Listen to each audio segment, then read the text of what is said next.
The house was silent at 2 in the morning, the kind of silence that held secrets. Valentina had woken from a restless sleep, her hand instinctively moving to the small curve of her stomach where new life grew. She needed water. She needed air. She padded down the marble hallway of the estate, her bare feet making no sound. Then she heard it, a soft laugh, her sister's laugh, coming from behind her husband's study door. She stopped. Her heart stopped. Through the crack in the doorway, she saw them. Enzo's hand in Chiara's hair, her sister's fingers tracing the Italian script tattooed across his neck. And in that moment, everything Valentina believed about love, about family, about trust, shattered into 1,000 silent pieces. Her hand moved slowly to her stomach. 2 months pregnant. 2 people she loved most. 1 betrayal she never saw coming. Before we continue this story, I want to take a moment to thank you for being here. Stories like these remind us that even in our darkest moments, there is strength we never knew we had. If this resonates with you, please like, share, and subscribe. The hallway stretched before her like a tunnel with no end.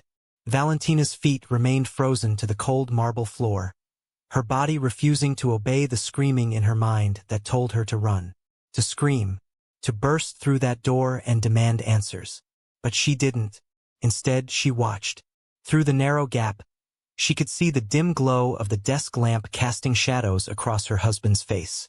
Enzo Carbone, the man who had promised her forever on their wedding day 3 years ago. The man whose tattooed knuckles now rested against her sister's cheek with a tenderness he hadn't shown Valentina in months. Chiara leaned into his touch, her dark hair cascading over her shoulder in a way that seemed rehearsed. Practiced. How many times had she done this? How long had this been happening? The question burned through Valentina's chest like acid. She thought of all the family dinners, the holidays, the moments Chiara had smiled at her across the table while Enzo sat beside her, his hand on Valentina's thigh. Had they been laughing at her?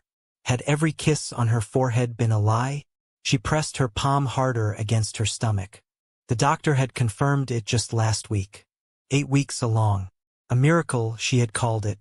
After 2 years of trying, of hoping, of crying alone in bathrooms while Enzo grew more distant. Now she understood why. You should tell her. Chiara's voice drifted through the door.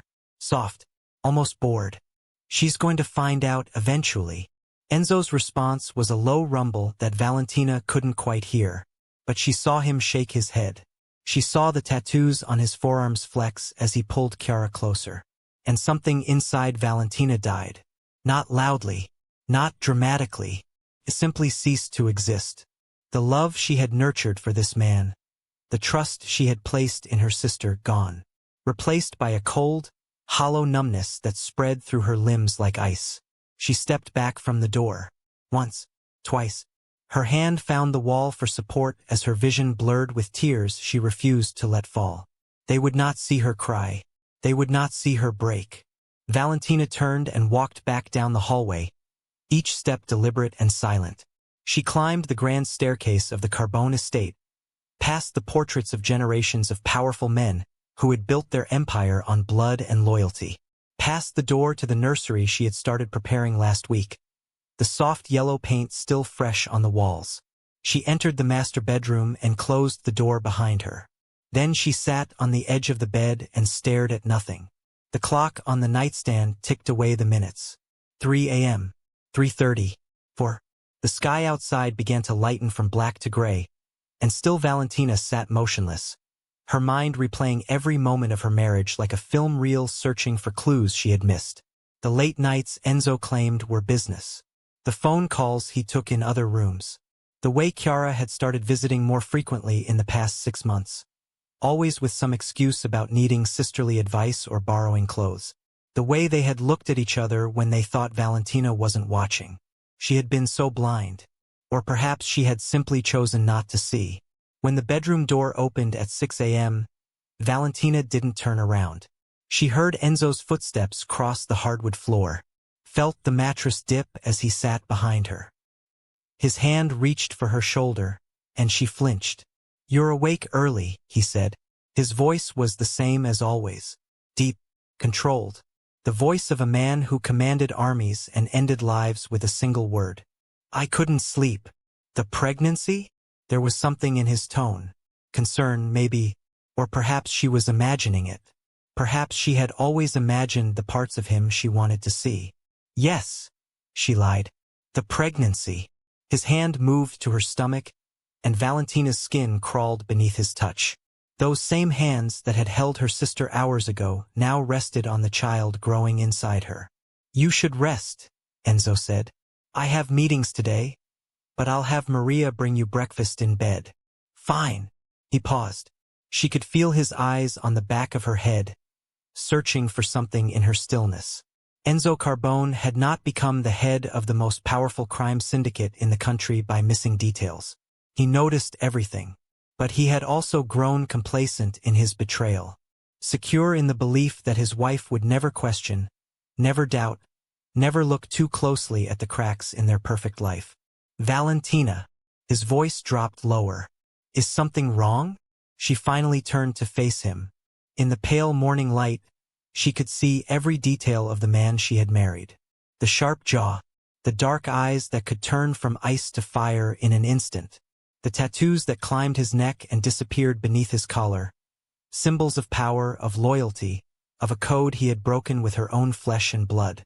She looked at him and felt nothing. Nothing's wrong, she said. I'm just tired. He studied her for a long moment. Then he nodded and stood. I'll be home late. Don't wait up.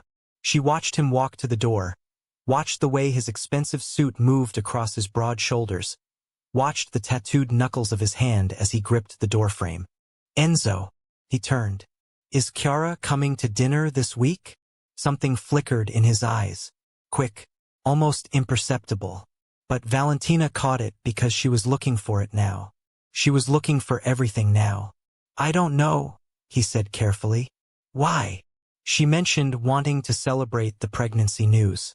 I thought I should plan something. His jaw tightened. That sounds nice. Let me know what you decide. Then he was gone, and Valentina was alone with the truth she could never unhear. The days that followed were an exercise in survival. Valentina moved through the Carbone estate like a ghost, performing the motions of a devoted wife while her insides turned to stone. She smiled at the staff. She attended the doctor's appointments. She let Enzo kiss her forehead each morning without recoiling. And she watched. She watched the way Chiara's name lit up Enzo's phone at odd hours. She watched the way he slipped into his study with the door locked. She watched the way her sister showed up for lunch twice that week, always perfectly dressed, always laughing too loudly at things that weren't funny. You look tired, Chiara said on her second visit, eyeing Valentina across the dining room table.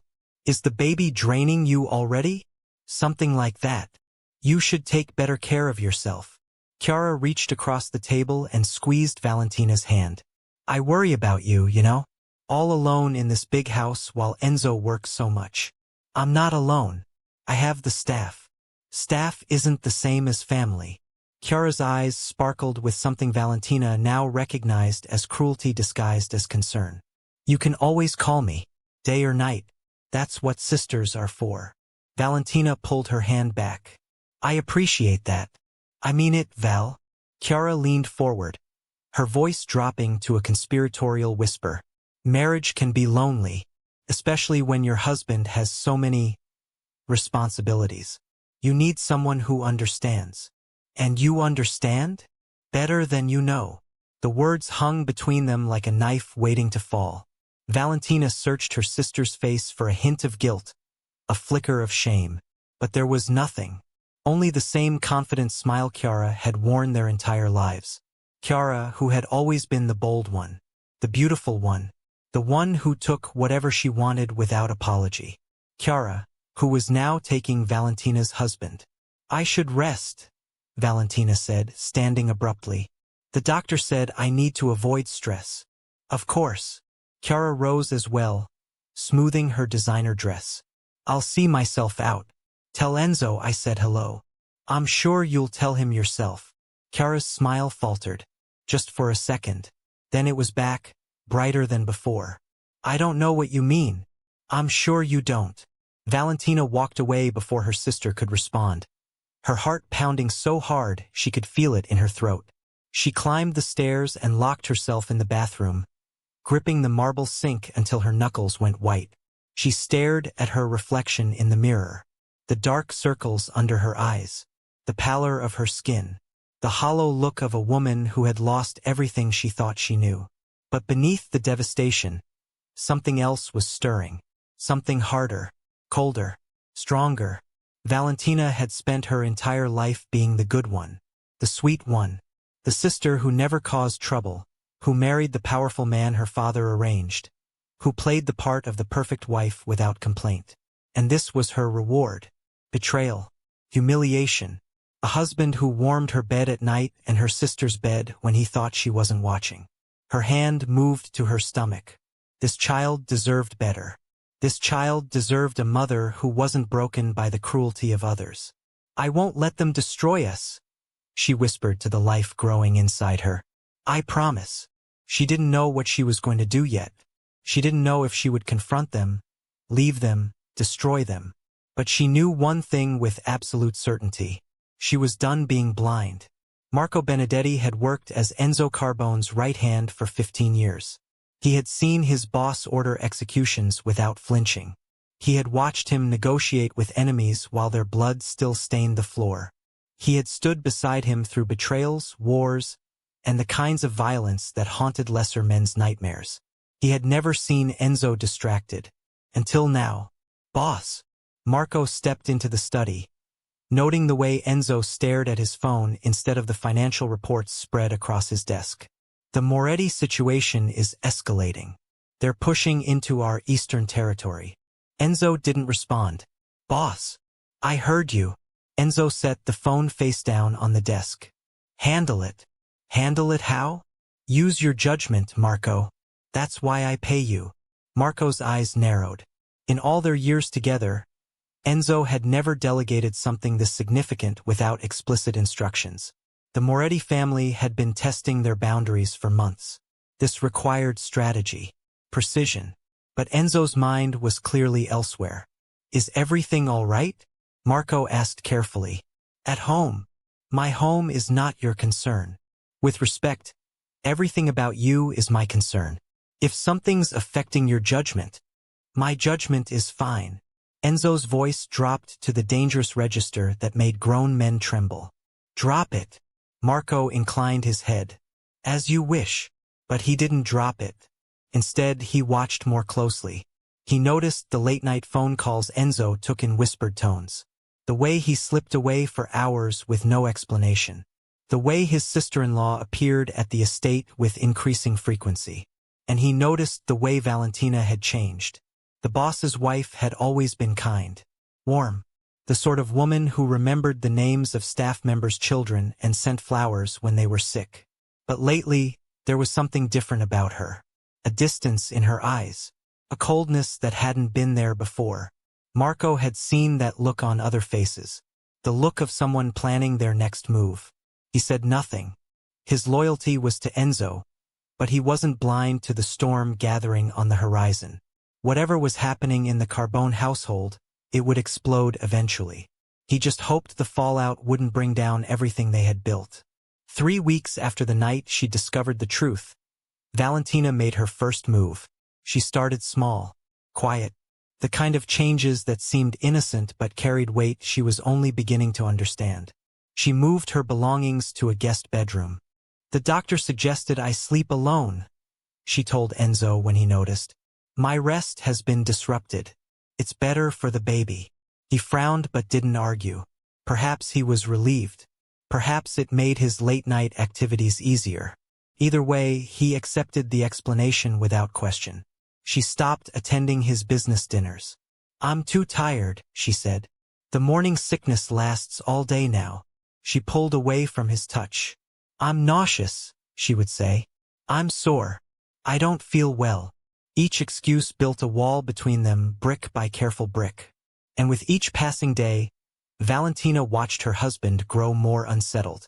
Enzo Carbone was not a man accustomed to being denied. He was not a man who understood why his wife suddenly seemed like a stranger. and he was certainly not a man who realized that his secrets were no longer hidden. "You've been distant," he said one evening, cornering her in the kitchen. His hand found her arm, his grip firm but not painful. The tattoos on his forearm flexed beneath his rolled-up sleeves. "What's going on?" "Nothing."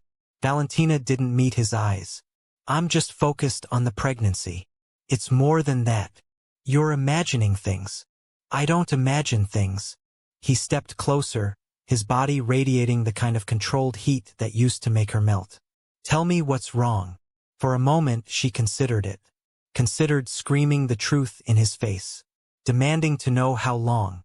Demanding to know why. Demanding to know if anything between them had ever been real. But she wasn't ready. Not yet. "I told you," she said flatly. "I'm tired. That's all." Enzo searched her face, his dark eyes probing for the lie he could sense but couldn't prove. Then his grip loosened, and he stepped back. "Fine," he said. "But we're going to talk about this. Soon." "Of course." She walked away, and she felt his eyes following her all the way up the stairs. The dinner party was Chiara's idea. "A celebration," she said over the phone, her voice bright with false enthusiasm. "For the baby. We can invite everyone. Make it official." Valentina listened to her sister ramble on about decorations and guest lists, her stomach churning with something far worse than morning sickness. "That sounds lovely," she heard herself say. "When were you thinking?" "Saturday." Enzo already agreed to clear his schedule. Of course he did. "Perfect. I'll handle the catering." "Don't be silly. I'll take care of everything. You just rest and look beautiful." Valentina hung up and stared at the phone in her hand. They were going to throw a party to celebrate her pregnancy. Her husband and her sister. The two people who had betrayed her in the most intimate way possible were going to stand in her home, surrounded by friends and family, and toast to the new life she was carrying. The irony was almost too much to bear. But as the days leading up to the dinner passed, Valentina found herself preparing for something else entirely. She wasn't going to make a scene. She wasn't going to confront them publicly. She was going to watch. She was going to learn everything about the affair she had stumbled upon. And then she was going to decide what to do with the wreckage they had created.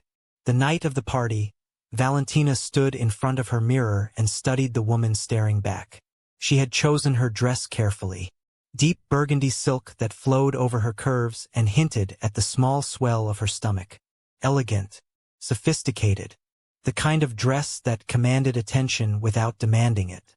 Her dark hair was swept back from her face, revealing the delicate gold earrings Enzo had given her on their first anniversary. She looked like the perfect wife. She felt like a woman planning war. "You're stunning." Valentina turned to find Enzo in the doorway. He was dressed in a dark suit, the collar of his white shirt open just enough to reveal the edge of the Italian script tattooed across his throat. His eyes moved over her with an appreciation that once would have made her blush. Now it made her sick. "Thank you," she said. "You should go downstairs. The guests will be arriving soon. They can wait." He crossed the room, his movements predatory. His hand reached for her waist, pulling her close before she could step away. "I've missed you, Enzo. I know things have been difficult." His voice dropped low. "The pregnancy, the stress. But after tonight, things will be different. I promise." She almost laughed.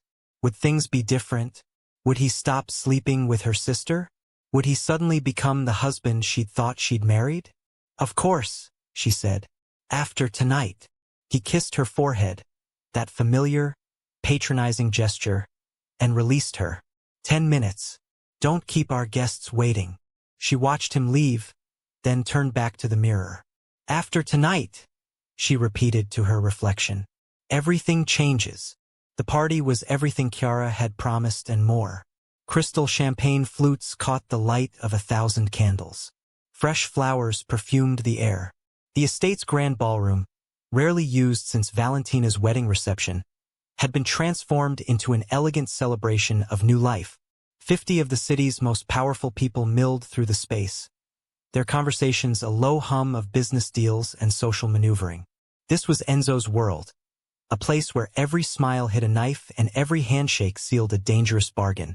And Valentina moved through it like a queen surveying her kingdom. She accepted congratulations with grace. She made small talk about nursery colors and baby names. She let women she barely knew touch her stomach and offer unsolicited advice about motherhood. All the while, she watched. She watched Enzo working the room, his tattooed hands gesturing as he charmed investors and intimidated rivals. She watched the way his eyes kept drifting to the far corner of the ballroom, where Chiara stood in a red dress that left little to the imagination. Her sister was radiant tonight, glowing with the kind of confidence that came from knowing a secret the rest of the world hadn't discovered. She laughed too loudly at a congressman's joke. She touched the arm of a shipping magnate who hung on her every word. But her eyes kept finding Enzo, and his kept finding hers. They thought they were being subtle. They thought the stolen glances and barely suppressed smiles went unnoticed in the crowded room. They were wrong. Mrs. Carbone? Valentina turned to find a man she didn't recognize. Tall, with silver-streaked dark hair and a suit that probably cost more than most people's cars. His smile was warm, but his eyes were calculating. "I don't think we've met," she said. "Dante Moretti." He extended his hand. "I'm new to your husband's circle of associates." Moretti. The name rang a bell. Hadn't Marco mentioned something about the Moretti family causing problems? "A pleasure," Valentina said carefully. "The pleasure is mine." Dante's grip lingered a moment too long. "I've heard a great deal about you, though I must say, the stories don't do you justice. You're too kind. Simply honest." His eyes swept over her with an appreciation that felt different from Enzo's. Less possessive, more appreciative. It's rare to find genuine beauty in circles like these. Most of it is manufactured. Valentina felt heat rise to her cheeks. The first genuine warmth she'd experienced in weeks. "Mr. Moretti." "Dante, please." "Dante. I should mingle. It was lovely meeting you. The feeling is mutual." He pressed something into her palm. "A business card. In case you ever need anything." Before she could respond, he melted back into the crowd. Valentina looked at the card in her hand. Simple. Elegant. Just a name and a phone number. Who was that? She jumped at Enzo's voice, so close behind her. She hadn't heard him approach. When she turned, his face was a mask of controlled fury, his jaw tight and his eyes fixed on the spot where Dante had disappeared. "A guest," she said. "Dante Moretti. I know who he is." Enzo's hand closed around her elbow, pulling her closer. What did he want? To introduce himself. Is that a problem? Stay away from him. Why? Because I said so. Something in Valentina's chest sparked. Anger. Defiance. The same cold fury she had been nurturing for weeks suddenly found a voice. "That's not a reason." Enzo's grip tightened. "The Moretti family is dangerous. They're not like us." "Not like us." She laughed, the sound sharp and bitter. "And what exactly are we, Enzo? What is this world you've brought me into?" His eyes narrowed. "You're tired. The pregnancy." "Don't." She pulled her arm free. "Don't blame this on the pregnancy. Don't blame anything on the pregnancy." For a long moment, they stared at each other. Around them, the party continued. Music, laughter, the clink of glasses. But between husband and wife, there was only silence. And something had shifted. Enzo saw it. Valentina could tell by the way his expression changed from anger to confusion to something that might have been concern. "Valentina, I need air." She turned away. "Enjoy your party." She walked toward the balcony doors without looking back, her heart pounding and her mind racing. She didn't see Chiara watching from across the room. She didn't see the satisfied smile that curved her sister's lips. The balcony overlooked the estate's gardens, a maze of hedges and fountains that stretched toward the distant lights of the city. The night air was cool against Valentina's flushed skin, a welcome relief from the suffocating warmth of the ballroom.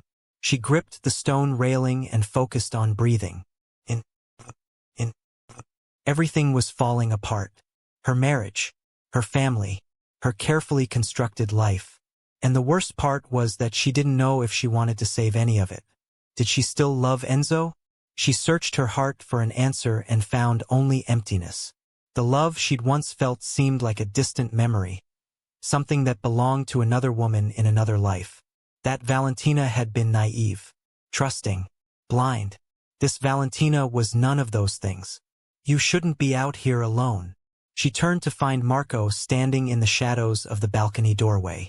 Enzo's right hand, the man who knew every secret of the Carbone Empire. I needed a moment. I understand. He stepped closer, his movements cautious. But there are people at this party who would use any vulnerability against your husband. Against you. Like Dante Moretti? Marco's expression flickered. You've met him. He introduced himself. Enzo wasn't pleased. He wouldn't be. Marco leaned against the railing beside her, keeping a respectful distance. The Morettis and the Carbones have been enemies for generations. Old blood, old grudges. And yet he was invited to my party. He wasn't. He came anyway, a show of power. Valentina absorbed this information. He gave me his card. Did he? It wasn't a question. Marco's voice had gone flat. I'd recommend throwing it away. Would you? Something in her tone made him look at her more closely. In the moonlight, his weathered face showed the kind of concern that seemed genuine. Mrs. Carbone, he said carefully, I don't know what's happening between you and the boss. It's not my place to ask. But I've worked for this family a long time. I've seen marriages survive things that would destroy ordinary people. Is that supposed to be comforting? It's supposed to be honest. He paused. Whatever's broken can be fixed. If both parties want it fixed. Valentina laughed, the sound hollow. And what if one party doesn't know anything is broken? What if one party is too busy breaking it further? Marco said nothing, but his eyes told her he understood more than he was willing to admit. Go back inside, Valentina said softly. I'll be fine. I'll stay. That wasn't a request. Another long pause. Then Marco inclined his head. As you wish. He retreated to the doorway but didn't leave entirely, positioning himself like a guard at his post, protecting her even when she hadn't asked for protection. It was more consideration than her husband had shown in months. Valentina turned back to the gardens and let the night swallow her thoughts. She didn't know how long she stood there before Chiara found her. There you are. Her sister's voice cut through the silence like a blade wrapped in silk. I've been looking everywhere. Enzo said you weren't feeling well. I'm fine. You don't look fine. Chiara moved to stand beside her, close enough that Valentina could smell her perfume. Jasmine and something darker. A scent she now recognized from that night in Enzo's study. You look exhausted, Val. The pregnancy is really taking its toll. Is that concern I hear? How sisterly of you. Chiara laughed. Of course I'm concerned. You're my baby sister. I'm 2 years younger. Hardly a baby. You'll always be my baby sister. Chiara's hand found Valentina's arm, her grip almost tender. I remember when you used to follow me everywhere, wanting to wear my clothes, wanting to do everything I did. We were children. Were we? Chiara's voice dropped lower. Sometimes I think you've never stopped trying to be me. The house, the husband, the perfect life. You always wanted what I had. Valentina went still. Slowly, she turned to face her sister. In the moonlight, Chiara's beauty was sharper, colder. The face Valentina had loved her entire life now looked like a mask hiding something monstrous. What exactly do you have, Chiara? Freedom. The word was a purr. Confidence. The ability to take what I want without apologizing. Even if what you want belongs to someone else? Something flickered in Chiara's eyes. A flash of triumph. Of cruelty. Nothing really belongs to anyone, Val. We just borrow things for a while. People. Possessions. Love. She smiled. Husbands. The admission hung between them. Not quite spoken but understood. Valentina felt her heart stop. Then restart. Then begin pounding with a fury that threatened to consume her. You're drunk, she managed to say. Am I? Chiara stepped closer. Or am I finally being honest? After all these years of pretending, don't you think we deserve some honesty? I don't know what you're talking about. Don't you? Chiara's smile widened. Poor, sweet Valentina. Always so innocent. So trusting. So completely oblivious to what's happening right under her nose. Chiara, did you really think you could keep him? Her sister's voice turned venomous. A man like Enzo? A man with power, with passion, with needs you could never satisfy? He was always going to look elsewhere, Val. I just made sure he looked at me. The world tilted. Valentina had known. She had seen. But hearing the words from her sister's mouth, that casual, cruel confirmation, was something else entirely. How long? Her voice was barely a whisper. Does it matter? How long? Chiara considered the question. 6 months. Maybe 7. It started at father's funeral, if you must know. You were so busy grieving. Enzo needed comfort. And I was there. Their father's funeral. The day Valentina had buried the man who raised her, while her husband sought solace in her sister's arms. I'm pregnant, Valentina said. With his child. I know. Chiara's hand moved to Valentina's stomach, the touch obscene. That's what makes this so delicious. You're going to give him an heir while I give him everything else. Valentina slapped her hand away. Don't touch me. There she is. Chiara's eyes gleamed. There's the fire. I was starting to think you didn't have any. Is this a game to you? Everything's a game, Val. The sooner you learn that, the easier life becomes. Behind them, Marco cleared his throat from the doorway. Mrs. Carbone, your husband is looking for you. Valentina turned away from her sister without another word. She walked past Marco without meeting his eyes. She crossed the ballroom with her head held high, ignoring the whispers that followed in her wake. She found Enzo near the bar, surrounded by men who laughed too loudly at his jokes. When he saw her approach, he excused himself and moved to meet her. Where have you been? His voice was harder than before. People are asking questions. I was getting air. For half an hour? I wasn't aware I was being timed. His hand found her waist, pulling her close enough that she could see the pulse jumping in his tattooed neck. Don't make me look like a fool in my own home. I would never dream of it. The words came out flat, empty. After all, you do that well enough on your own. Enzo's eyes widened, then narrowed. What did you say? Nothing. She pulled free of his grip. I'm tired. I'm going to bed. Make my excuses to our guests. She walked away from him for the second time that night. And this time she didn't look back. The party ended sometime after midnight, but Valentina heard none of it. She lay in the guest bedroom she had claimed as her own, staring at the ceiling while the muffled sounds of departure filtered through the walls. Car engines, voices, the closing of doors, then silence, then footsteps in the hallway. The doorknob rattled. Once, twice. Valentina. Enzo's voice came through the wood. Open the door. She didn't move. I know you're awake. We need to talk. There's nothing to talk about. A pause. Then, open the door or I'll break it down. She believed him. Enzo Carbone was not a man who made empty threats. She rose from the bed and unlocked the door, stepping back as it swung open. He stood in the doorway, his suit jacket gone and his shirt untucked.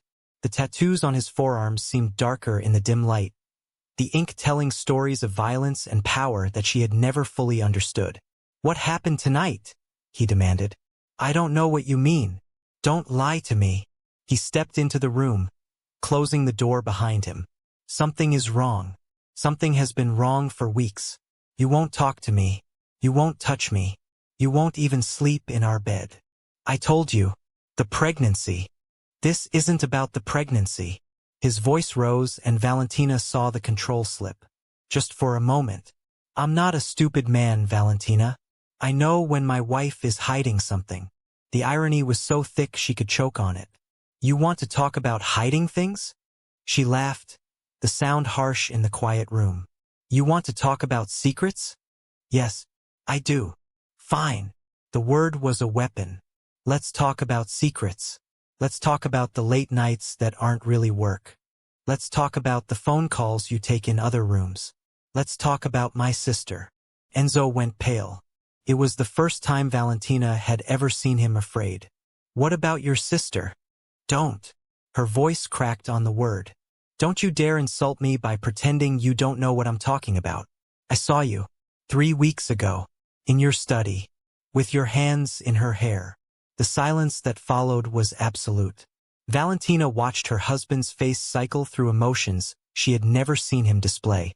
Shock, guilt, fear, and beneath it all, something that might have been shame. Valentina, how long? She asked the question she had already gotten answered, needing to hear it from him. It's not. How long? His jaw tightened. 6 months. The confirmation, even expected, hit like a physical blow. 6 months. Half a year of lies. Half a year of looking into her eyes and seeing nothing but his own reflection. And our father's funeral? Was that when it started? When I was crying into my pillow while you were… Yes. The word was barely audible. Yes. Valentina's legs gave out. She sank onto the edge of the bed, her hands trembling against her stomach where their child grew, ignorant of the destruction surrounding it. I'm carrying your baby, she whispered. And you've been sleeping with my sister. Enzo moved toward her. It meant nothing. She meant nothing. You have to believe me. Don't touch me. She held up her hand, stopping him in his tracks. Don't you dare touch me. Valentina, please. Please what? Please forgive you? Please pretend I didn't see what I saw? Please go back to being the blind, stupid wife who never noticed her husband was betraying her with her own family. It's over. His voice was desperate now. I ended it. Tonight, before I came to find you. I told Chiara it's finished. Because you got caught. Because I realized what I was losing. You don't get to decide that now. Valentina stood, drawing on reserves of strength she didn't know she possessed. You don't get to apologize your way out of this. Then what do you want? Tell me and I'll do it. Anything. She looked at the man she had married. The man she had loved. The man who had shattered every vow he'd ever made to her.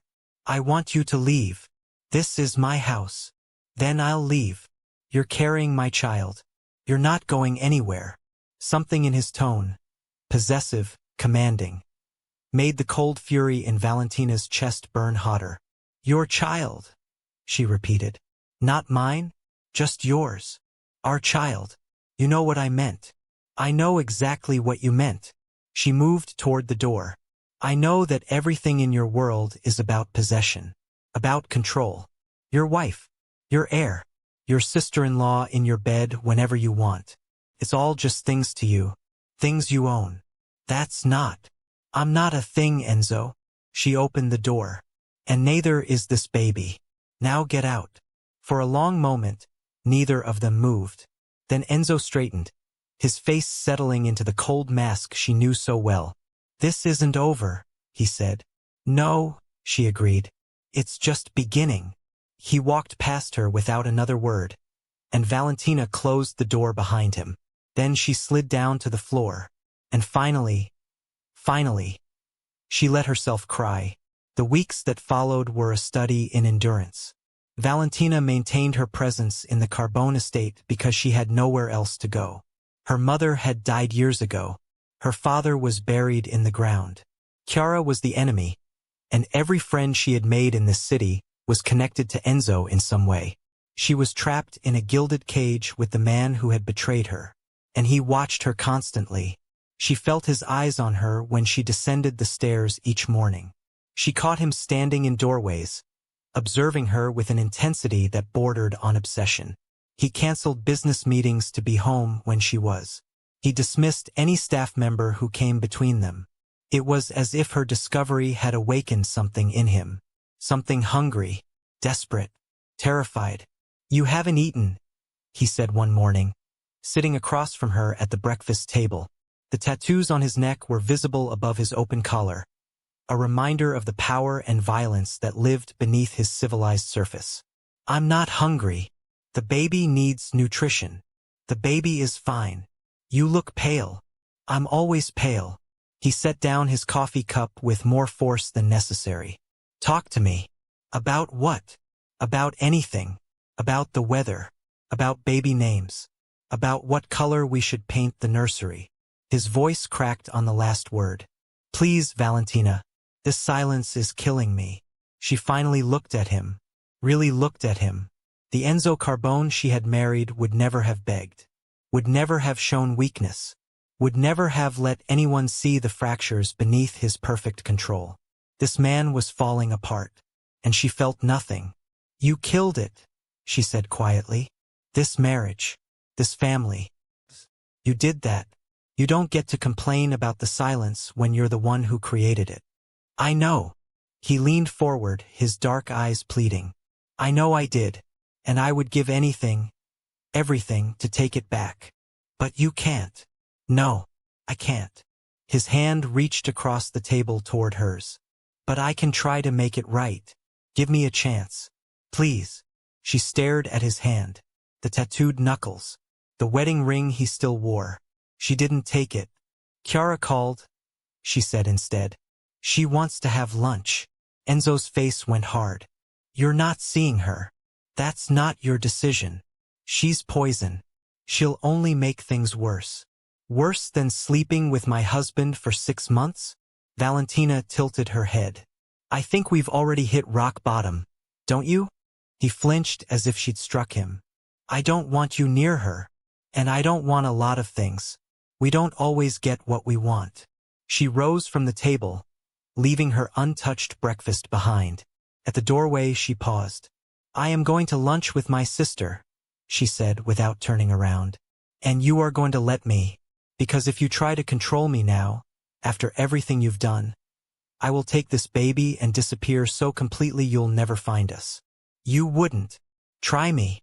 She walked away, and for once, Enzo didn't follow. The restaurant Chiara chose was expensive and public. A deliberate choice, Valentina realized. Her sister wanted witnesses, an audience that would prevent any kind of scene. She underestimated what Valentina was capable of. You look terrible, Chiara said as Valentina slid into the booth across from her. Morning sickness? Something like that. Chiara smiled, signaling the waiter for champagne. I'll have the usual. My sister will have... What do pregnant women drink? Sparkling water. Just water. How boring. Chiara waited until the waiter retreated before leaning forward. So, he told you. After I confronted him. Ah. Chiara's smile didn't waver. I wondered how that would go. Was there crying? Throwing things? Enzo never struck me as the emotional type, but people can surprise you. Why am I here, Chiara? Because I asked you to come. Because despite everything, we're still sisters. She paused. Because you need to understand something before you do anything rash. Rash. Like leaving him, or trying to take his child. Chiara's eyes hardened. Enzo Carbone is not a man you walk away from, Valentina. He's not a man who loses what he considers his. You stay with him, play the good wife, give him his heir, and you live a very comfortable life. You try to fight him. She shrugged. Well, you know what he's capable of. Is that a threat? It's a warning. Sister to sister. Valentina absorbed this. And what about you? What do you get out of this arrangement? I told you. Chiara's smile returned. Freedom. Excitement. A man who knows how to. He ended it. The smile froze. What? The night of the party. He told me it was over. That he'd chosen me. Valentina watched her sister's composure crack. You didn't know? He's lying. He would never. He did. Valentina leaned back in her chair. You were a distraction, Chiara. A way to pass the time while his wife grew boring. But when it came down to it, when he had to choose, he chose the mother of his child. Chiara's face went red, then white. You're lying. Am I? When's the last time he called you?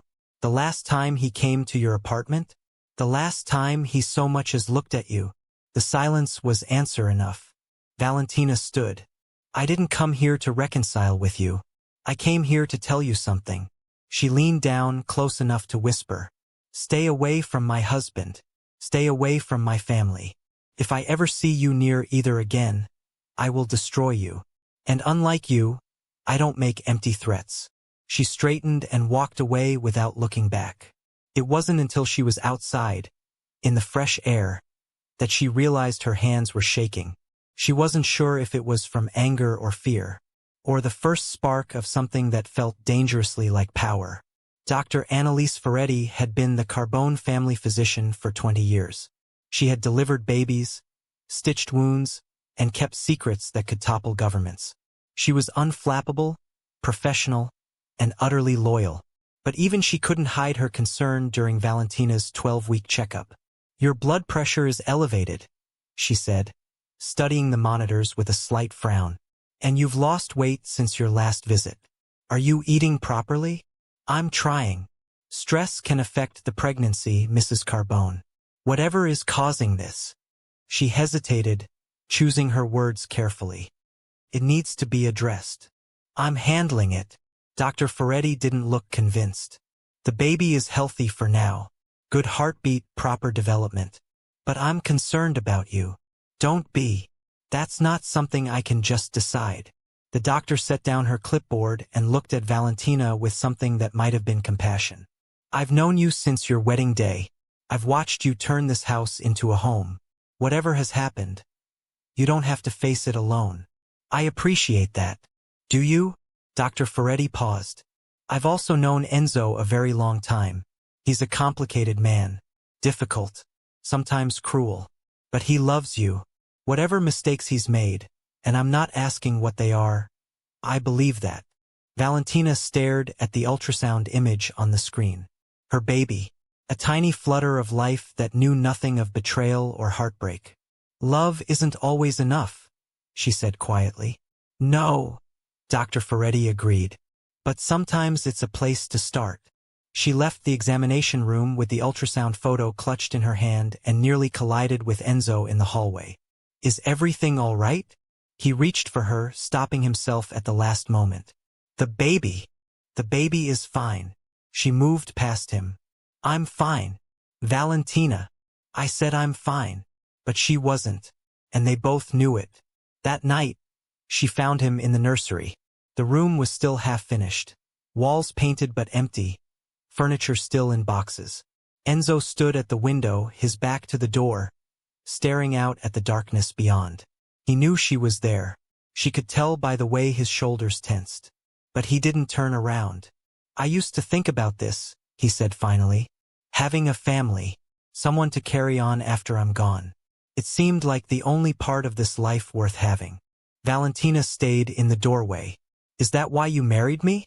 For an heir?" "No." He turned then, and she saw something raw in his face. Unguarded. "I married you because you were the first person in years who looked at me like I was human. Not a monster. Not a means to an end. Just human. And then you betrayed me." "Yes. No excuses. No justifications. I did." "Why?" He was quiet for a long moment. When he spoke, his voice was barely audible. "Because I was afraid." "Of what?" "Of how much I needed you." He crossed the room slowly, stopping an arm's length away. "I've never needed anyone, Valentina. Never let anyone close enough to hurt me. And then you came along, and suddenly I couldn't imagine my life without you in it. Terrified me. So you pushed me away by sleeping with my sister. I told myself it meant nothing, that I could have both, the safety of distance and the comfort of you. I was wrong." He reached for her then, his hand hovering near her cheek without touching. "I've been wrong about so many things." Valentina looked at the man who had destroyed her. The tattoos on his neck seemed darker in the dim light. The pain in his eyes seemed genuine. But she had believed in him before.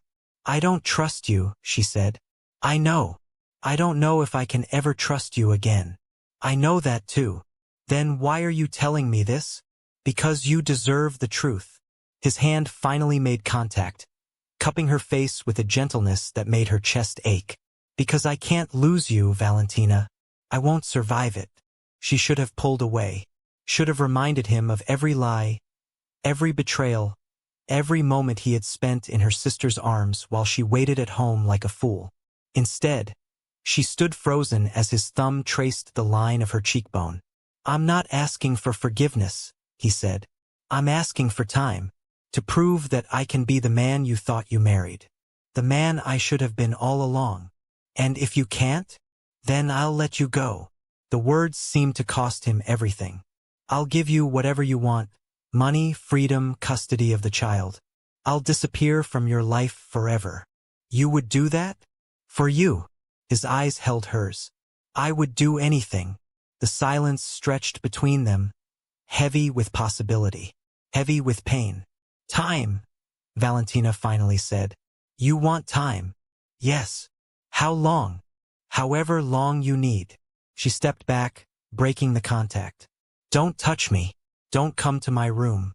Don't expect anything from me except silence. I understand. And if I find out you've had any contact with Chiara, you won't." His voice hardened. "I meant what I said. It's over. She's nothing to me." Valentina studied his face for a long moment. Then she nodded. "Time," she repeated. "I'll think about it." She left him standing in the nursery, surrounded by all the promises of a future that might never exist. Weeks passed. The pregnancy progressed. And slowly, almost imperceptibly, things began to change. Enzo kept his word. He didn't touch her, didn't come to her room, didn't expect anything except the privilege of her presence at the breakfast table, the sound of her footsteps in the hallway, the knowledge that she was still there. But he was there too. He was there when she woke up sick at 3 a.m., holding her hair back without being asked. He was there when the baby kicked for the first time, tears streaming down his face as he felt the movement through her shirt. He was there when the Morettas made threats against the family, tripling security around the estate and personally standing guard outside her door. He was there, present in a way he had never been before. And Valentina felt herself weakening. "You're falling for it," Marco said one afternoon, finding her in the garden. He had become something like an ally in recent weeks, the one person in the household who seemed to see things clearly. "I'm not falling for anything. You're softening toward him. I can see it. Is that your business?" "Everything about this family is my business." Marco sat beside her on the stone bench, his weathered face serious. "I've worked for Enzo most of my adult life. I've seen him do terrible things to terrible people. But I've also seen what happens when he loves someone." "What happens?" "He becomes obsessive, possessive, incapable of letting go." Marco paused. "What he did to you was unforgivable. But his regret is real. His desperation to keep you is real. The question is whether that's enough. Is it ever? I don't know." He stood, brushing off his suit.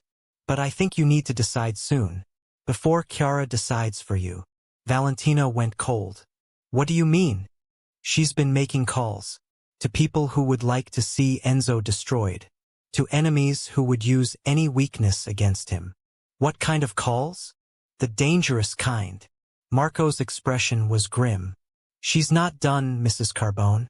Whatever you said to her at that lunch. It didn't scare her off. It made her angry. And angry people do stupid, reckless things." After he left, Valentina sat in the garden for a long time, her hands on her growing stomach. Chiara wasn't finished. This wasn't over. And somehow, impossibly, Valentina found herself worried about what that meant for Enzo. The call came at midnight. Valentina was asleep when her phone buzzed on the nightstand. A number she didn't recognize. She almost ignored it, almost let it go to voicemail. But something made her answer. "Mrs. Carbone." The voice was familiar, smooth, dangerous. "Who is this?" "Dante Moretti. We met at your party." She sat up, suddenly wide awake. "How did you get this number?" "I have my sources." A pause. "I'm calling with a warning. Professional courtesy, you might say." "A warning about what?" "Your sister has been very busy these past few weeks, making deals with people who would like to see your husband's empire crumble." His voice dropped lower. "Making deals with me?" Valentina's blood went cold. "What kind of deals?" "The kind that involve information. Secrets. Things that could destroy the Carbone family from the inside out. Why are you telling me this? Because I believe in giving people choices. Something in his tone shifted. And because I've seen the way your husband looks at you. Whatever Chiara has promised me, it won't be worth the war that starts if anything happens to you. What has she promised you? Come meet me. Tomorrow. Alone. He gave her an address. I'll tell you everything. The line went dead. Valentina stared at the phone in her hand, her heart pounding. Chiara had made a deal with the enemy, and somehow, impossibly, that enemy was trying to warn her. She didn't sleep for the rest of the night. She didn't tell Enzo about the call. Part of her knew she should. Knew that whatever Chiara was planning could affect all of them, the baby included. But another part, the part that still nursed the wounds of betrayal, couldn't bring herself to trust him with this. Not yet. Instead, she met Dante Moretti alone. The address he'd given her led to a private club in the city's financial district, the kind of place where powerful people made deals behind closed doors. Dante was waiting in a booth at the back, looking exactly as she remembered. Silver-streaked hair, calculating eyes, expensive suit. Mrs. Carbone. He rose to greet her. I wasn't sure you'd come. I wasn't either. He gestured for her to sit. Can I get you anything? The tea here is excellent. I'm not here for tea. No. He settled across from her. You're here for answers. What is my sister planning? Dante studied her for a moment. Your sister came to me 3 weeks ago with an offer. Information about your husband's operations, shipping routes, warehouse locations, names of associates who might be persuaded to switch allegiances. In exchange, I would help her take control of certain Carbone assets after his inevitable fall. His fall. She seems convinced it's coming, that you're going to leave him, take the child, and watch his empire crumble from a safe distance. Dante tilted his head. Is she right? I don't know what I'm going to do. Fair enough. He leaned back. Here's what I know. Your sister has been feeding my people information for weeks. Some of it valuable. Most of it concerning. Concerning how? Concerning you. His eyes held hers. She's told us about the pregnancy. About the complications in your marriage. About your husband's vulnerabilities where you're concerned. Valentina felt a chill run down her spine. Why would that matter to you? Because Enzo Carbone is one of the most dangerous men in this city. And dangerous men are predictable when you know their weaknesses. Dante paused. His weakness is you. I'm not a weapon. Everything is a weapon in the right hands. He signaled for the check.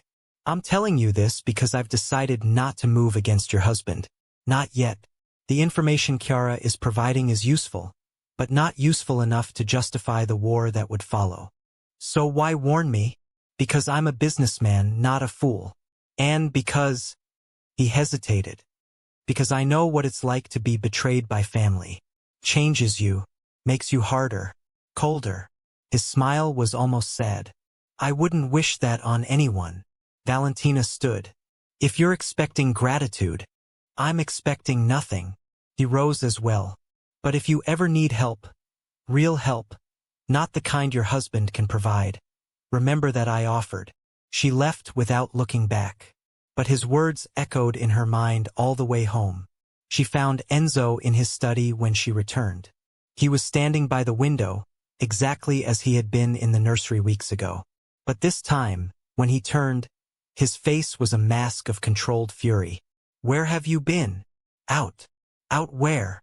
That's not your concern. He crossed the room in 3 strides, stopping just short of touching her.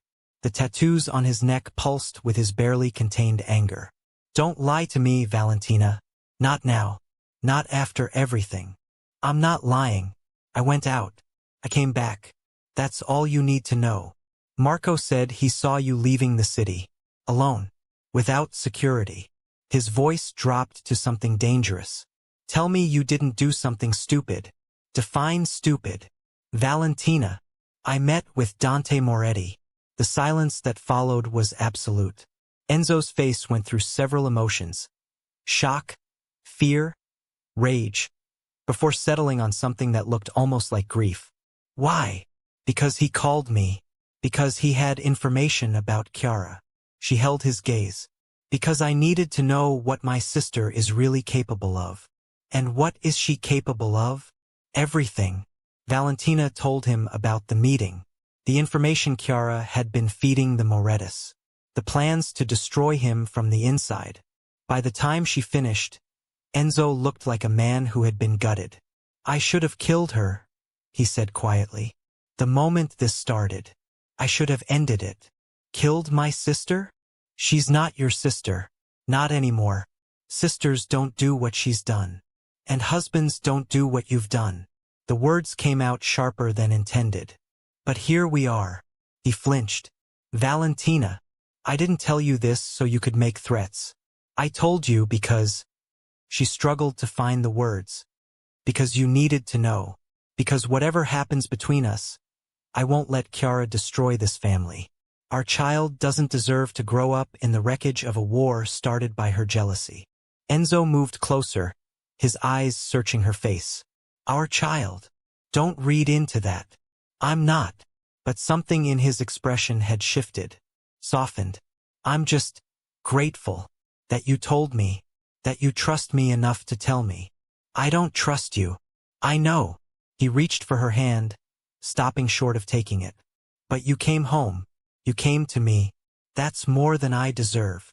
They stood there in silence, the weight of everything unspoken heavy between them. Then Valentina's phone buzzed. She looked at the screen. An unknown number. A photo attachment. She opened it, and her blood ran cold. The image showed her entering Dante Moretti's club earlier that day. And beneath it, a message in Chiara's distinctive style. I warned you to stay away from what's mine. Now watch what happens to everyone you love. Valentina looked up at Enzo. His face had gone pale as he read over her shoulder. She's coming for us, Valentina whispered. Let her come. His voice was deadly calm. I'll be ready. But Valentina wasn't sure anyone could be ready for what her sister had become. The hours after Chiara's threat were a blur of motion and whispered commands. Enzo moved through the estate like a general preparing for war. Security doubled at every entrance. Staff were dismissed for the night, sent home where they couldn't be used as leverage. Marco coordinated teams of men Valentina had never seen before, hard-faced soldiers who appeared from nowhere and positioned themselves at strategic points throughout the property. And through it all, Valentina sat in the library with her hands on her stomach, feeling the flutter of life beneath her palms. 20 weeks pregnant now, halfway to meeting the child who had become the center of everything. You should eat something. She looked up to find Enzo in the doorway. He had shed his jacket, rolled his sleeves past his elbows, revealing the full extent of the Italian script tattooed across his forearms. In the dim light of the library, he looked like what he truly was. A dangerous man prepared to do dangerous things. I'm not hungry. The baby is fine. She turned back to the window. What's happening out there? Nothing yet. He crossed the room and sat in the chair across from her. Close but not touching. Always respecting the boundaries she had set. Chiara is making noise, but noise is all it is. The Morettis won't move against us. How do you know? Because I spoke with Dante an hour ago. Something flickered in his eyes. He confirmed what he told you. He's not interested in war. He's interested in business. And war is bad for business. So Chiara has no allies. She has information, which makes her dangerous enough. Enzo leaned forward, his elbows on his knees. I need to ask you something, and I need you to be honest with me. What? Do you want her dead? The question hung between them like a blade. Valentina stared at her husband, seeing him clearly for the first time. This was the world she had married into. The world of blood and consequences. The world where problems were solved with violence and sisters could become casualties. No, she said finally. I don't want her dead. Even after everything? She's still my sister. She's still the girl who braided my hair before school and held my hand at our mother's funeral. Valentina's voice cracked. I hate what she's become, but I can't be the reason she stops existing. Enzo nodded slowly. Then she lives. But she can't stay in the city. She can't stay anywhere near us. What are you going to do? Whatever I have to. He rose, moving toward the door. Get some rest. Tomorrow will be difficult. Enzo. He turned. Thank you, she said quietly, for asking, for not just deciding. Something raw passed across his face. I'm trying, Valentina. I know it doesn't erase what I did, but I'm trying to be better. For you. For our child. She didn't respond. But for the first time since that night outside his study, she felt something other than anger when she looked at him. She felt possibility. Dawn broke gray and cold over the Carbone estate. Valentina had slept fitfully, dreams filled with shadows and screaming and blood she couldn't escape. When she finally gave up on rest, she found the house transformed into a fortress. Men in dark suits patrolled the grounds. The gates were locked and guarded. Every window had been secured. And Enzo was gone. Where is he? She demanded of Marco, finding him in the security room surrounded by monitors. Handling the situation. That's not an answer. It's the only answer I can give you. Marco's face was apologetic but firm. He asked me to keep you safe. That's what I'm doing. Safe from what? From Chiara? From his own decisions. She moved closer, her voice rising. I am not a piece of furniture to be protected and ignored. I am his wife. I am carrying his child. I deserve to know what's happening. Marco hesitated. Then, he went to see your sister. The words hit like ice water. Where? Her apartment. He took a team. Non-lethal, as you requested. Marco's expression softened slightly. He's doing this for you, Mrs. Carbone. Everything he does now is for you. Valentina sank into the nearest chair, her legs suddenly weak. What's he going to do to her? Remove her from the situation. Permanently and humanely. Marco paused. She'll be relocated. Given enough money to start over somewhere far away. But she'll never be allowed to return. Never be allowed to contact you again. And if she refuses? Then the humane options become less humane. Valentina closed her eyes. This was her husband's world. This was the world she had chosen when she said yes to his proposal, when she moved into this estate, when she let him put a ring on her finger and a baby in her belly. She couldn't pretend otherwise anymore. I want to talk to her, she said, before he does anything permanent. That's not advisable. I don't care what's advisable. She's my sister. I deserve the chance to say goodbye. Marco studied her for a long moment. Then he pulled out his phone and began to dial. The warehouse was cold and industrial, the kind of place where things happened that never made it into newspapers. Valentina entered flanked by Marco and 2 guards. Her coat wrapped tight around her pregnant belly. The space was mostly empty. Concrete floors, metal beams, the smell of oil and rust. But in the center, illuminated by a single hanging light, sat Chiara. She was bound to a chair. Her makeup was smeared. Her designer dress was torn at the shoulder. But her eyes were defiant. Well, Chiara's voice echoed in the cavernous space. The little wife finally shows some spine. Did you come to gloat? I came to understand. Valentina stopped a few feet away, studying the woman who shared her blood. Why, Chiara? Why any of this? Why? Chiara laughed, the sound harsh and broken. Because I was tired of being the afterthought, the spare, the sister everyone forgot about while you lived your perfect little life. My life was never perfect. It looked perfect from where I was standing. The house, the husband, the baby on the way. Chiara's eyes glittered with tears she refused to let fall. You got everything, Val. Everything I wanted. And you didn't even have to try. I didn't ask for any of this. No, you never do. Things just fall into your lap while the rest of us scramble for scraps. Chiara strained against her bindings. Do you know what it's like to always be second? To always be compared and found wanting? I compared myself to you my entire childhood. You were the beautiful one, the confident one, the one everyone noticed. But you were the one they loved. The words came out as a whisper. Mom, Dad, even Enzo. They all chose you. Valentina felt something crack inside her. Not forgiveness, she wasn't there yet, but understanding. The poisonous kind that hurt even as it illuminated. Is that why you did it? Why you went after him? I went after him because I could. Chiara lifted her chin. Because I wanted to see if I could take something from you for once. And I did. For 6 months. I had the most powerful man in the city in my bed. And you had no idea. And that made you happy? It made me feel alive. Chiara's voice broke. For the first time in years, I felt like I mattered. The silence that followed was heavy with grief. Valentina moved closer. Close enough to see the tracks of mascara on her sister's cheeks. Close enough to remember the girl Chiara had been before jealousy rotted her from the inside out. You mattered to me, she said softly. You were my sister, my best friend, the person I trusted more than anyone. I know. And you destroyed that. Not because I wronged you, not because I hurt you, but because you couldn't stand to see me happy. Chiara said nothing. I could have Enzo kill you. The words came out calm, measured.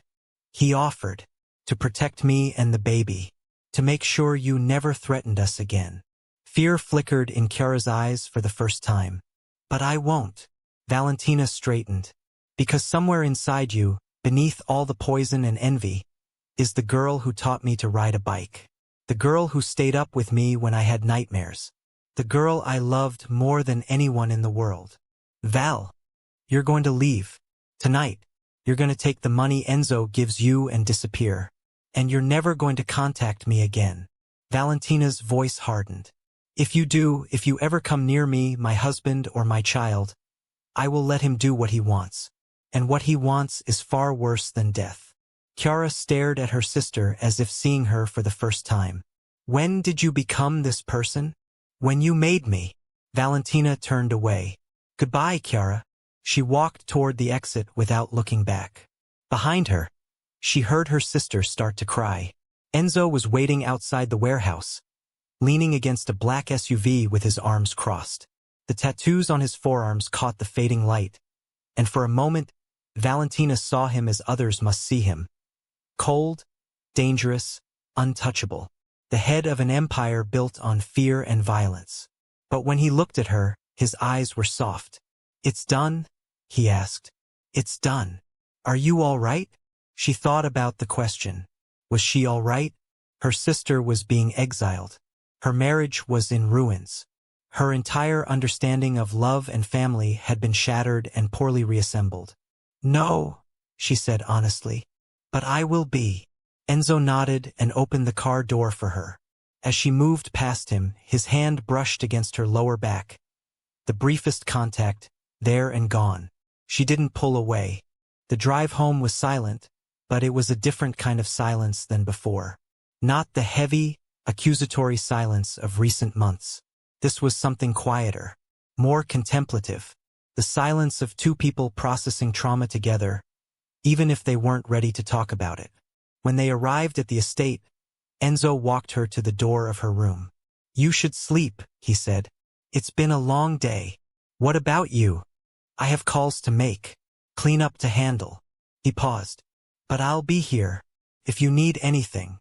Valentina looked at the man she had married. The man who had betrayed her.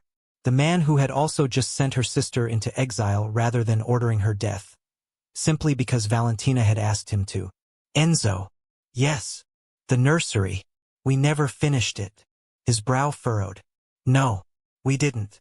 Maybe we could work on it tomorrow. Together. The look on his face was something she would remember for the rest of her life. Hope and disbelief and a desperate, fragile joy that seemed to cost him everything to express. I would like that, he said quietly. It doesn't mean I forgive you. I know. It doesn't mean I trust you. I know that too. But, she struggled to find the words. I'm tired of being angry. I'm tired of waiting for you to fail again. I'm tired of living in this limbo where nothing moves forward and nothing gets better. What are you saying? I'm saying that I want to try. The admission felt like jumping off a cliff. Not to forget. Not to pretend nothing happened, but to build something new, something that accounts for what we broke. Enzo's hand trembled as he raised it to her face. He stopped just short of touching her, waiting for permission. Slowly, Valentina leaned into his palm. The contact was electric. Months of distance, of anger, of grief. All of it condensed into the simple pressure of skin against skin. "I will spend the rest of my life earning this," Enzo whispered. "I swear to you. I know you will." She stepped back, breaking the contact before either of them could fall further. "Good night, Enzo. Good night, Valentina." She closed the door between them, and for the first time in months, she slept without nightmares. Spring turned to summer, and the Carbone estate began to feel like a home again. The nursery was finished in soft shades of green and cream, neutral colors they had chosen together during long afternoons of paint samples and furniture catalogs. The crib was Italian, handcrafted by artisans whose families had been making baby furniture for generations. The mobile above it played a lullaby that had belonged to Enzo's grandmother.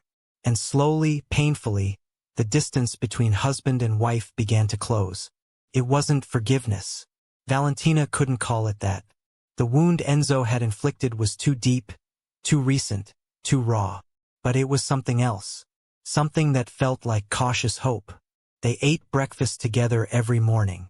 Real conversations, not the stilted small talk of before. Enzo told her about his childhood, about the father who had trained him to be hard, about the mother who had died too young. Valentina told him about her own family, about the pressure of being the good daughter, about the ways she had always felt invisible next to Chiara. They learned each other in ways they never had during their years of marriage. And they learned to touch again. Small things at first. His hand on her lower back as she navigated the stairs with her growing belly. Her fingers straightening his collar before a business meeting. The brush of shoulders as they walked through the gardens together. Each contact was deliberate, meaningful, a step toward something that felt frighteningly like reconciliation. "The baby's kicking again," Valentina said one evening, finding Enzo in his study. "I thought you might want to feel." He looked up from his desk, his eyes widening. "Are you sure? I wouldn't offer if I wasn't." He rose and crossed the room, his movements careful, as if approaching a wild animal that might bolt. When he reached her, he knelt, this powerful, dangerous man on his knees before his pregnant wife, and placed his tattooed hands on her belly. The baby kicked. Enzo's face transformed. The hardness melted away, replaced by wonder, by joy, by a vulnerability that made Valentina's chest ache. "That's our child," he whispered. "Yes. I don't deserve this." He looked up at her, his dark eyes shimmering. "I don't deserve either of you." "No," she agreed. "You don't. But you're giving me a chance anyway. I'm giving us a chance." She placed her hand over his. "All three of us." Enzo pressed his forehead against her belly, and she felt the dampness of tears through the fabric of her dress. She didn't tell him to stop. She didn't pull away. She simply stood there, holding the broken pieces of her family together, hoping they would learn to fit again. The threat came without warning. Valentina was 28 weeks pregnant when the call came, not to her phone, but to Enzo's. She watched his face drain of color as he listened, watched the tattoos on his neck pulse with barely contained fury. "What is it?" she demanded when he hung up. "Chiara." The name was a cold shock. "I thought she was gone. I thought she left the country." "She did. But apparently not far enough." Enzo's jaw tightened. "She's been talking to the Morettas again, giving them everything she knows about our operations. And she's told them something else." "What?" "About the baby. About when you're due. About the hospital where you're scheduled to deliver." The floor seemed to tilt beneath Valentina's feet. Why would she? What do they want? Leverage. A Carbone heir would be worth more than gold to our enemies. His hands were shaking. She had never seen them shake before. "I should have killed her. I should have ended this when I had the chance. Enzo, I was weak, sentimental, because you asked me to spare her, and I wanted to prove I could be the man you needed. He slammed his palm against the desk. And now my weakness has put you and our child in danger. This isn't your fault. The hell it isn't. He turned to face her, his expression wild. Everything is my fault. The affair. The betrayal. The fact that your sister hates you enough to sell out your baby to our enemies. If I had been a better man. If you had been a better man, Chiara still would have been who she is. Valentina moved closer, ignoring the rage rolling off him in waves. Her poison didn't come from you. It came from her. I made it worse. Maybe. But you're trying to make it better now. She reached for his face, forcing him to look at her. Tell me what we do. Tell me how we protect our child. The wildness in his eyes slowly faded, replaced by the cold calculation of a man who had survived a lifetime of violence. We disappear, he said, just until the baby is born. Somewhere no one will find us. What about your business? Your empire? Marco can handle things temporarily. Nothing matters more than keeping you safe.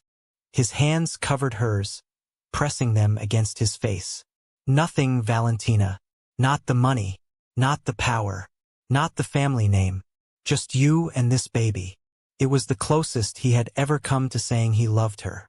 She realized she was ready to hear it. They left that night. The location was a villa in the mountains, 3 hours from the city and accessible only by private road. It had been in the Carbone family for generations. A safe house that appeared on no maps and was known to only a handful of trusted associates. Marco drove them, his face grim as he navigated the winding mountain roads. Valentina sat in the back with Enzo, his hand clasped tight around hers, his eyes constantly scanning the darkness beyond the windows. It's beautiful here, she said when they finally arrived, stepping out of the car to breathe air that smelled of pine and wildflowers. My grandmother used to bring me here when I was a boy. Enzo stood beside her, looking up at the sprawling stone villa. She said it was the only place she ever felt at peace. Were you close to her? She was the only person in my family who saw me as more than an heir. His voice softened. She would have loved you. You've never told me about her before. I've never told you a lot of things.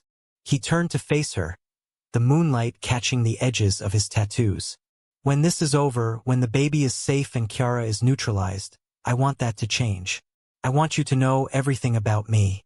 The good parts and the terrible parts. Why? Because I'm tired of secrets. He stepped closer. Because secrets are what broke us in the first place. And because... He hesitated. Because I love you, Valentina. I've loved you since the day we met. I was just too afraid to let you see it. The words landed like stones in still water, sending ripples through everything she thought she knew. You've never said that before. I know. Why now? Because we might die tomorrow. Because our daughter might never be born. Because I've wasted so much time being a coward, and I don't want to waste another second. His hands cupped her face, his thumbs brushing away tears she hadn't realized she was crying. I love you. I will love you until my last breath. And if you can never love me again, I understand. But I needed you to know. Valentina stared at the man who had destroyed her. The man who was trying so desperately to put her back together. I don't know if I can say it back, she whispered. I'm not asking you to, but I feel something. Something I thought was dead. Something I thought you killed. Her voice broke. I don't know what to call it. Call it whatever you want. He leaned his forehead against hers. Just don't stop feeling it. She didn't pull away. She didn't run. Instead, she tilted her face up and pressed her lips to his. The kiss was gentle at first, tentative. The kiss of two people relearning each other after a long absence. But then something ignited months of grief, of anger, of desperate wanting, and gentleness gave way to hunger. His hands tangled in her hair. Her fingers gripped the fabric of his shirt. They kissed like they were drowning, like they were the only air each other had left. When they finally broke apart, both were breathing hard. We should go inside, Valentina said. We should. Neither moved. Enzo. Yes. Take me to bed. His eyes darkened. Are you sure? I'm sure. She took his hand and placed it on her belly, where their child stirred beneath the surface. "I'm sure about all of it." He led her inside without another word. The villa's master bedroom was warm with firelight. Enzo built the flames himself while Valentina watched, seeing the muscles of his back move beneath his shirt, tracing the shadows of tattoos she knew by heart but had never truly studied. When he turned to her, his face was open, vulnerable, the mask of the crime lord stripped away to reveal something softer underneath. "We don't have to do anything," he said. "We can just sleep. I'll hold you if you want. I want more than that." "Valentina, stop asking if I'm sure." She moved toward him, her hands finding the buttons of his shirt. "I've spent months being sure about being angry, being sure about being hurt. Now I want to be sure about something else." She pushed the shirt off his shoulders, revealing the full canvas of his skin. The tattoos were everywhere. Italian script, symbols she didn't recognize, dates and names that told the story of a violent life. She traced them with her fingertips, feeling him shiver beneath her touch. "Do they hurt?" she asked. "Not anymore." His voice was strained. "They're just reminders." "Of what?" "Of who I've had to become to survive."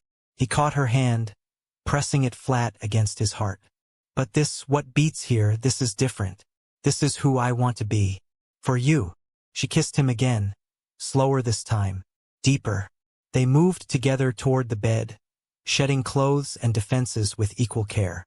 When they lay together beneath the covers, her belly curved between them, he touched her with a reverence that made her eyes sting.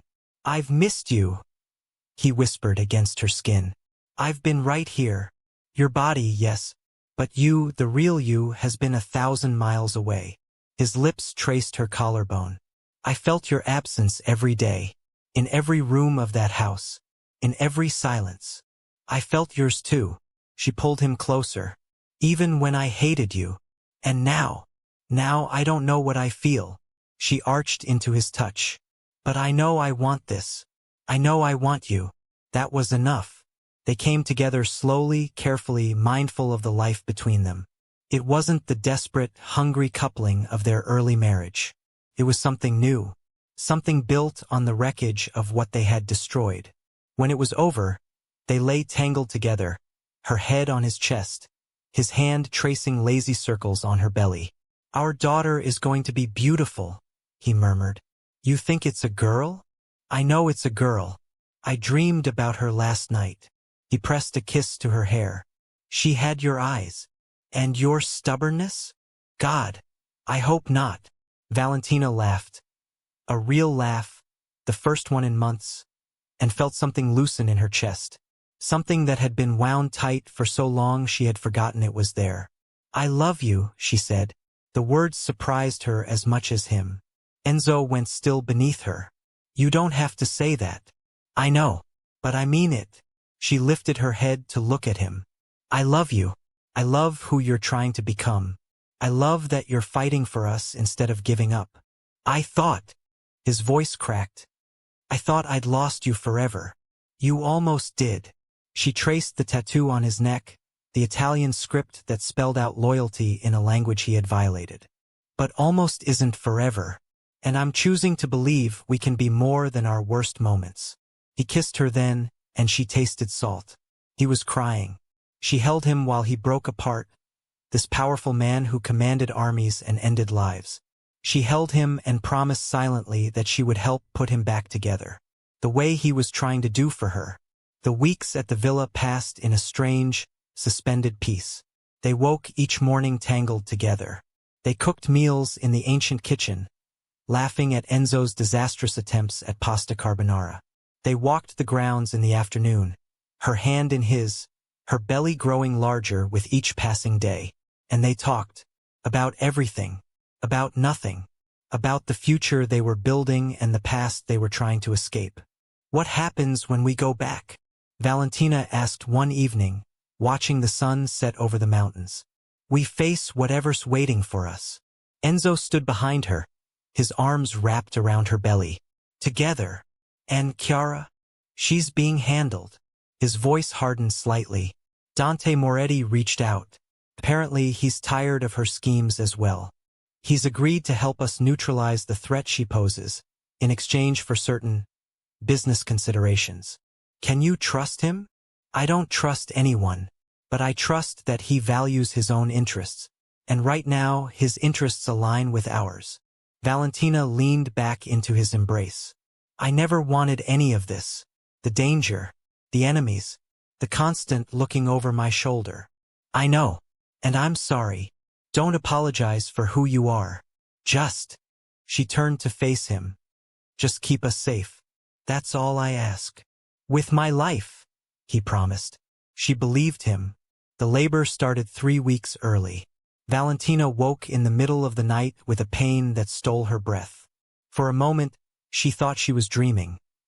The cramps couldn't be real, couldn't be happening now, not when they were hours from the nearest hospital. Then her water broke, and she screamed. Enzo was at her side in an instant. What's wrong?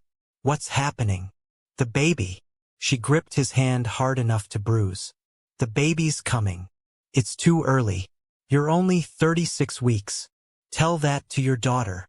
Another contraction seized her and she doubled over. Enzo, we need help. He moved faster than she had ever seen him move. Within minutes, the villa was chaos. Marco, who had stayed to protect them, was on the phone with a helicopter service.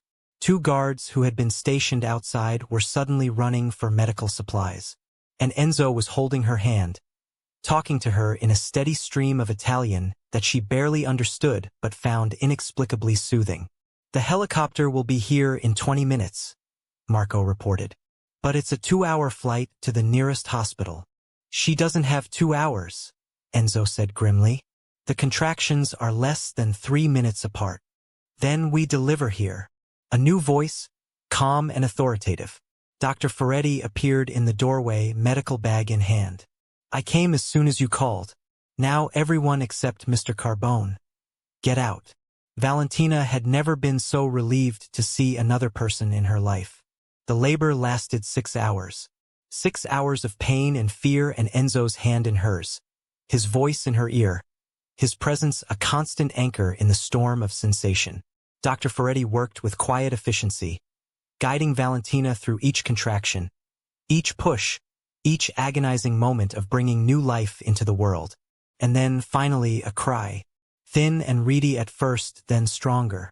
The sound of a baby announcing her arrival to a world that would never be the same. It's a girl, Dr. Ferretti said, placing the tiny, squalling bundle on Valentina's chest. A perfect, healthy girl. Valentina looked down at her daughter and felt the world shift. This was it. This was everything. This small face, these tiny hands, this life that she and Enzo had created together in love and nearly destroyed through betrayal. She's beautiful, Enzo whispered. He was crying again, tears streaming openly down his face as he touched their daughter's cheek. She's so beautiful. She has your eyes, Valentina said through her own tears. And your strength. He kissed her forehead. Then the babies. What should we call her? Valentina thought of everything they had survived. The betrayal, the heartbreak, the long journey back to each other. Sophia, she said. It means wisdom. Sophia Carbone. Enzo tested the name on his tongue. Perfect. And for one shimmering moment, surrounded by the people she loved, holding the future in her arms, Valentina believed that everything would be okay. Then her phone buzzed on the nightstand. A message from an unknown number. A message that shattered the peace as thoroughly as a bullet through glass. Congratulations on the baby. Enjoy her while you can. Chiara. The helicopter ride to the city was the longest of Valentina's life. She held Sophia close to her chest, surrounded by armed guards and medical equipment, while Enzo sat beside her with a look on his face that promised violence. The threat wasn't empty, they both knew that now. Chiara had been tracking them. Chiara knew about the baby. And Chiara wasn't finished. I want her found, Enzo said into his phone, his voice deadly calm. I want her found, and I want her brought to me. Not killed. Brought to me. Alive. Whatever response he received seemed to satisfy him. He hung up and turned to Valentina. It's going to be okay, he said. I won't let anything happen to either of you. How did she know? How did she find us? I don't know, but I'm going to find out. His hand found hers, his tattooed fingers intertwining with hers. And then I'm going to end this. Permanently. I don't want more blood on your hands. Some blood is necessary. He met her eyes. To protect what's mine. She should have argued. Should have insisted on mercy, on restraint, on all the civilized ideals that had guided her before she entered this world. But looking at her daughter's sleeping face, feeling the weight of this new life in her arms, Valentina understood something she never had before. She would kill for this child. She would die for this child. And she would let her husband do whatever was necessary to keep them safe. End it, she said quietly. Enzo's eyes darkened with promise. With pleasure. They returned to the Carbone estate under heavy guard. The nursery was ready. The same soft greens and creams, the same Italian crib, the same grandmother's lullaby tinkling from the mobile. But now there were also guards at every entrance, security cameras in every corner, and a tension that hung over the household like a shroud. Sophia slept through all of it, blissfully unaware of the danger circling her family. Valentina spent her days in a haze of new motherhood, feedings and diapers and long nights of rocking her daughter back to sleep. Enzo was there for all of it, despite the demands of hunting down Chiara. He changed diapers at 3 a.m. He sang off-key Italian lullabies. He held Sophia against his chest and told her stories about her great-grandmother, about the villa in the mountains, about the parents who would move heaven and earth for her. He was, against all odds, becoming a father. A good one. You're staring, he said one afternoon, catching Valentina watching him with Sophia. Just thinking. About what? About how different you are from the man I married. He was quiet for a moment. Is that a good thing? I don't know yet. She moved closer, letting herself lean into his free arm. But I think so. I hope so. I'm going to spend the rest of my life proving it was worth it. He pressed a kiss to her hair. You gave me a second chance. I won't waste it. You'd better not. She smiled against his shoulder. I don't give third chances. Noted. They stood together in the nursery, a family forged in fire, and for a moment, the danger seemed very far away. Then Marco appeared in the doorway. We found her. Chiara was brought to the estate in chains. Not metaphorical chains.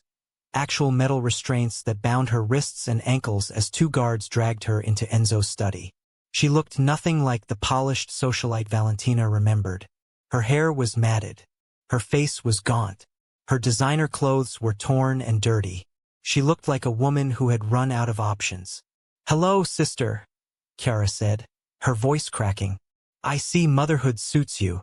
Valentina stood by the window, Sophia asleep in a carrier at her feet. She had insisted on being present for this, insisted on facing her sister one final time. Why? She asked simply. Why what? Why did I tell the Morettas about your baby? Why did I try to destroy your family? Chiara laughed bitterly. Because you took everything from me, and I wanted to take something back. I never took anything from you. You took our parents' love. You took the life I should have had. You took him. Chiara's eyes found Enzo, who stood behind his desk with murder in his expression. You weren't even supposed to have him. Did you know that? Father originally promised me to the Carbones. I was supposed to be the one in this house. The one with the power. The one with the heir. Valentina went cold. That's not true. Ask your husband. Chiara's smile was vicious. Ask him why he chose you instead of me. Valentina turned to Enzo. Is she telling the truth? He was silent for a long moment. Then, your father offered both of you. Said I could take my pick. His voice was flat. I chose you. Why? Because Chiara was obvious. Ambitious. Easy to read. He moved around the desk to stand beside Valentina. You were different. Quiet. Strong in ways that didn't need to be advertised. I knew from the first moment I saw you that you were the one I wanted. You never told me. I didn't think it mattered. The outcome was the same. He glanced at Chiara. I chose correctly. You chose the boring one, Chiara spat. The dutiful one. And then you got bored and came crawling to me anyway. I made a mistake. You made a choice. Just like you made a choice when you picked her. Just like you're making a choice now. Chiara strained against her restraints. You're going to kill me, aren't you? That's what monsters like you do. Yes, Enzo said calmly. That's exactly what monsters like me do. Enzo. Valentina's voice stopped him. Wait. He turned to her, his expression questioning but patient. Valentina looked at her sister. This woman who had poisoned everything she touched, who had betrayed her in the worst possible way, who had threatened her child. And she made a decision. Don't kill her. Enzo's eyebrows rose. Valentina. I know what she's done. I know what she tried to do. But killing her won't undo any of it. She stepped forward, looking down at Chiara's defeated form. And I don't want Sofia to grow up knowing her father murdered her aunt. I don't want that shadow over our family. She'll never stop. You know that. Then make sure she can't hurt us anymore. But not through death. Valentina's voice hardened. Through exile. Through isolation. Through a life so restricted she'll wish she were dead. Chiara's face twisted. You're weaker than I thought. No. Valentina smiled coldly. I'm stronger. Strong enough to choose mercy when vengeance would be easier. Strong enough to show my daughter what real power looks like. She turned to Enzo. Can you do that? For me. He studied her for a long moment. Then he nodded. For you, he said. Anything. He signaled to the guards. Take her to the facility in Sweden. Full isolation. No contact with anyone. Ever. As Chiara was dragged screaming from the room, Valentina felt something release in her chest. It was over. Finally, truly over. 6 months later, the Carbone estate was filled with noise. Sofia's laughter echoed through hallways that had once been silent with tension. Her toys cluttered floors that had once been pristine. Her presence transformed the house from a monument to power into something warmer, softer, more alive. And at the center of it all were Valentina and Enzo. They had renewed their vows in a private ceremony. Just the two of them, plus Sofia and Marco as witness. No grand display. No public announcement. Just a quiet promise to do better this time. To choose each other, every day, through whatever challenges came. No more secrets, Enzo had sworn, sliding a new ring onto her finger. No more silence, Valentina had responded. They meant it. The months that followed weren't easy. The wounds of betrayal took time to heal, and there were moments when Valentina still felt the ghost of old pain. But they talked through it. They fought through it. They loved through it. And slowly the scars began to fade. Mama! Sofia's voice rang out as Valentina entered the nursery. The baby was sitting up now, her dark eyes bright with recognition. Good morning, my love. Valentina scooped her daughter into her arms, breathing in the sweet baby scent. Did you sleep well? She was up twice, Enzo said from the doorway. He was already dressed for the day, his suit immaculate, the tattoos on his neck visible above his open collar. But she went back down easily. You were up with her? I was already awake. He crossed the room to join them, wrapping his arms around both his wife and daughter. I like the quiet. It gives me time to think. About what? About how lucky I am. He pressed a kiss to her temple. About how close I came to losing everything. But you didn't. No. Thanks to you. He pulled back to look at her. You gave me grace when I didn't deserve it. You chose to rebuild when you had every right to walk away. I will never forget that. I didn't do it for you, Valentina said honestly. I did it for Sofia. And for myself. Because I wanted to believe that people could change. That love could survive even the worst betrayals. And now, she looked at her husband. This complex, dangerous, beautiful man who had broken her heart and spent every moment since trying to mend it. Now I believe it, she said. Not because you're perfect, but because you keep trying. He kissed her then, soft and sweet and full of promise. Sofia squealed with delight between them, her tiny hands patting their cheeks. Our daughter is demanding attention, Enzo murmured against Valentina's lips. She gets that from you. Lies and slander. Valentina laughed, and the sound filled the room like music. That evening, they stood together on the balcony, watching the sun set over the gardens. Sophia was asleep in her crib, monitored by the baby camera and 3 highly trained guards. The estate was quiet, peaceful, a far cry from the chaos that had dominated their lives just a year ago. Chiara wrote to me, Valentina said quietly. Enzo tensed beside her. When? Last week.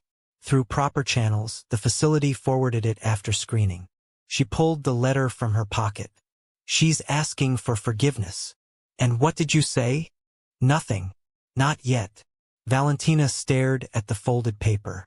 I don't know if I can forgive her, but I don't know if I can spend the rest of my life holding on to this anger either. Whatever you decide, I'll support you. I know. She leaned against him, feeling his arm wrap around her waist. That's what makes this different. This time, I'm not alone. They stood in silence as the sky turned from gold to purple to deep navy blue. I love you, Enzo said. I love you too. It was simple, quiet, true, and it was enough. Years later, when Sophia was old enough to ask about her family, Valentina told her a story. Not the whole truth, some details weren't for children, but the heart of it. Your father and I went through a very difficult time, she said, tucking Sophia into bed.